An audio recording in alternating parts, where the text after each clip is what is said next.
देखिए, डायबिटीज़ एक ऐसी कंडीशन है जो आप कहेंगी हेड टू टो हर ऑर्गन को अफेक्ट करेगी। ओके। डायबिटीज़ ही अपने आप में हम एक कहते हैं कि वो हार्ट डिजीज़ का इक्विवेलेंट है। यानी हार्ट डिजीज़ नहीं हुआ लेकिन डायबिटीज़ हो गई है, तो आप अज्यूम करके चलिए कि हार्ट के अंदर कहीं ना कहीं माइक्रो सर्कुलेशंस ब्लॉक हो रहे हैं।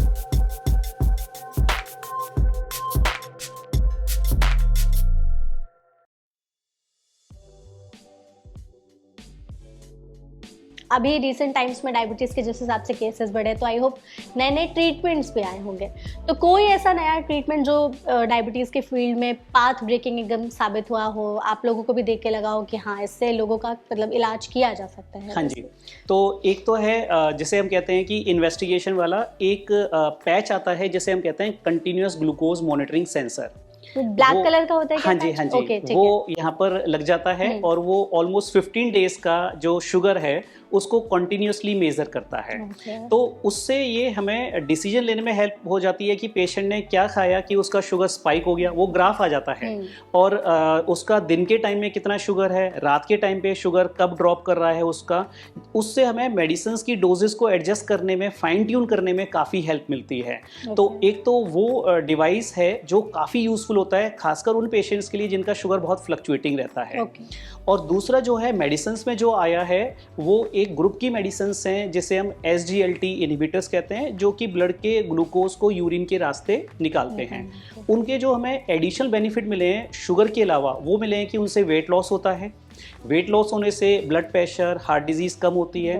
डायरेक्टली उन मेडिसिन से जो किडनी है वो भी हेल्दी रहती है। और तीसरा है कि वो हार्ट के लिए भी बेनिफिशियल है। तो एक मेडिसिन है और उसके मल्टीपल बेनिफिट्स हैं। तो अभी की डेट में वो काफ़ी अच्छी मेडिसिन जो है वो साबित हुई है। Okay, great. मूविंग ऑन, बहुत सारे लोग ऐसे होते हैं कि डायबिटीज़ के अलावा उन्हें और भी प्रॉब्लम्स होते हैं, जैसे कोई heart disease, BP, liver problem, hypertension की प्रॉब्लम। तो अगर इस टाइम पर भी उन्हें डायबिटीज़ हो जाती है तो कैसे उसको मैनेज करना चाहिए और वो कैसे अफेक्ट करता है हमारी बॉडी को? हाँ जी, देखिए, जो डायबिटीज़ है उसके साथ और इश्यूज़ होना, यानी कि ऑर्गन्स पे जो डैमेज है वो मल्टीप्लाई होगा। डायबिटीज ही अपने आप में हम एक कहते हैं कि वो हार्ट डिजीज का इक्विवेलेंट है। यानी हार्ट डिजीज नहीं हुआ लेकिन डायबिटीज हो गई है, तो आप अज्यूम करके चलिए कि हार्ट के अंदर कहीं ना कहीं माइक्रो सर्कुलेशंस ब्लॉक हो रहे हैं। तो डायबिटीज के साथ जो हार्ट डिजीज है उसको कंट्रोल करना बहुत जरूरी है। जो भी रिस्क फैक्टर्स हैं हार्ट डिजीज के वो एग्रेसिवली कंट्रोल करने हैं, जिसमें कि ओबेसिटी होता है, ओवरवेट होता है, या कोलेस्ट्रॉल हाई होना वो होता है, सिगरेट स्मोकिंग बिल्कुल छोड़ना होता है। तो इस तरीके से मैनेज करना है। और ब्लड प्रेशर की बात की जाए तो ब्लड प्रेशर का टारगेट हम थोड़ा सा लो की तरफ रखते हैं अगर डायबिटीज़ है। तो हमारा जो टारगेट रहता है डायबिटीज़ विद ब्लड प्रेशर में वो है लेस देन 130/80। जो और इंडिविजुअल्स के लिए हम 140/90 से नीचे रखते हैं। लेकिन यहाँ पर हम ब्लड प्रेशर को अच्छे से एग्रेसिवली कंट्रोल करते हैं, क्योंकि डायबिटीज़ और ब्लड प्रेशर स्ट्रोक का रिस्क काफ़ी ज़्यादा मल्टीप्लाई कर देते हैं, हार्ट अटैक का रिस्क या फिर किडनी पे डैमेज। तो देयरफॉर जो और कोमॉर्बिड कंडीशंस हो गई हैं उनको अच्छे से कंट्रोल करना है। जो जो उनके रिस्क फैक्टर हैं उनको एग्रेसिवली हमने मैनेज करना है। ओके, ठीक है। आप जैसे हम लोग सिम्टम्स की उस टाइम पर बात कर रहे थे, तो आपने बताया कि बहुत सारे लोगों को विजन वाली प्रॉब्लम भी हो जाती है। तो मतलब बेसिकली हमारा सवाल ये है कि डायबिटीज़ की वजह से बॉडी पार्ट्स के दूसरे ऑर्गन पर क्या प्रॉब्लम होती है? विजन की प्रॉब्लम, कई लोगों में हियरिंग की प्रॉब्लम भी हो जाती है। तो कौन कौन सी वो प्रॉब्लम्स हो सकती हैं डायबिटीज़ की वजह से? देखिए, डायबिटीज़ एक ऐसी कंडीशन है जो आप कहेंगी हेड टू टो हर ऑर्गन को अफेक्ट करेगी। ब्रेन को अफेक्ट कर सकती है, ब्रेन में स्ट्रोक कर सकती है। आइज की बात करें तो आइज के अंदर जो ब्लड वेसल्स होती हैं वो लीकी हो जाती हैं, उनके अंदर से ब्लड निकलना शुरू हो सकता है। आँख के अंदर जिसे कहते हैं हम रेटिनोपैथी। तो उसमें ब्लड भी निकल सकता है। आई की एक नर्व होती है जो हमारी मूवमेंट्स को कंट्रोल करती है, आई की मूवमेंट्स, उसका पैरालिसिस हो सकता है। तो डबल विजन भी हो सकता है।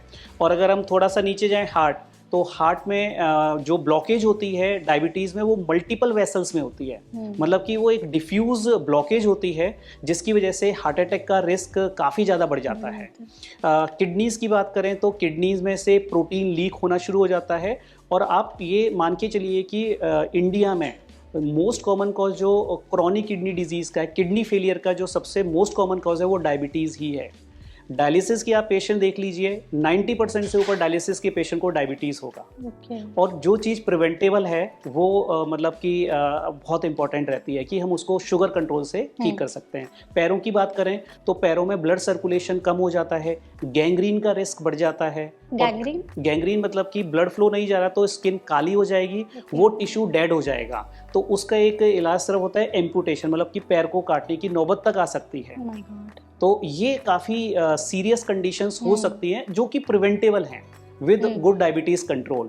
तो मैं यहाँ पर डरा नहीं रहा, लेकिन एक अवेयरनेस है कि आप डायबिटीज़ को अगर पहले से ही कंट्रोल रखेंगे तो ये कॉम्प्लिकेशंस आपकी नहीं आएंगी। एग्जैक्टली नहीं, ये बहुत मतलब डराने वाली बात नहीं है, बट एटलीस्ट हम खुद को भी अवेयर रख सकते हैं, अपने आसपास के लोगों को भी अवेयर रख सकते हैं कि डायबिटीज़ सिर्फ एक मतलब प्रॉब्लम डायबिटीज़, उसकी वजह से और भी कितनी चीज़ें लिंक्ड होती है। तो हम जितना हो सके उसे कंट्रोल करें, प्रिवेंट करने की कोशिश करें, लाइफस्टाइल में अपने चेंजेस लाएं।